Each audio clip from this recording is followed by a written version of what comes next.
Friends welcome to killer channel. Friends ఎవరైనా మా ఛానల్ని సబ్స్క్రైబ్ చేసుకోకపోతే సబ్స్క్రైబ్ చేసుకోండి. ఎవరైనా మీ డాగ్స్ కానీ మీ పెట్స్ కానీ అమ్మాలకు కూడా మా ఛానల్ త్రూ మా ఛానల్ వాట్సాప్ నెంబర్కి మెసేజ్ పెట్టండి. ఫ్రెండ్స్ ఇవాళ మీకోసం టాప్ క్వాలిటీ లాబ్రాడర్ పప్పీస్ తీసుకురావడం జరిగింది. ఇది సికింద్రాబాద్లో అవైలబిలిటీలో ఉంది.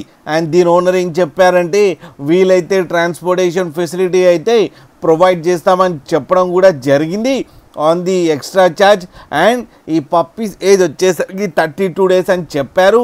మేల్ అండ్ ఫీమేల్ పప్స్ రెండు అవైలబుల్లో ఉన్నాయని కూడా చెప్పడం కూడా జరిగింది ఫ్రెండ్స్. అండ్ మేల్ పప్పీకేమో 16K అండ్ ఫీమేల్ పప్పీకేమో 12K డిమాండ్ చేస్తున్నారు. అండ్ రేట్లో స్లైట్గా నెగోషియబుల్ ఉందని కూడా చెప్పడం జరిగింది ఫ్రెండ్స్ మీరు చూడొచ్చు పప్పీస్ ఎంత క్యూట్గా ఎంత హెల్తీగా ఉన్నాయో అండ్ హెవీగా కూడా ఉన్నాయి. ఫ్రెండ్స్ మీకు ఎవరికైనా నచ్చితే టైటిల్లో కాంటాక్ట్ నెంబర్ ఇస్తాను, కాంటాక్ట్ అవ్వండి, మాట్లాడండి, తీసుకోండి ఫ్రెండ్స్. అలాగే ఒక్కసారి డీల్ సెట్ అయిన తర్వాత అన్ని డీటెయిల్స్ బాగా చెక్ చేసిన తర్వాతనే మనీ పంపాలని కోరుకుంటున్నాం ఫ్రెండ్స్. అలాగే మా ఛానల్ని సబ్స్క్రైబ్ చేయడం మాత్రం మర్చిపోకండి ఫ్రెండ్స్.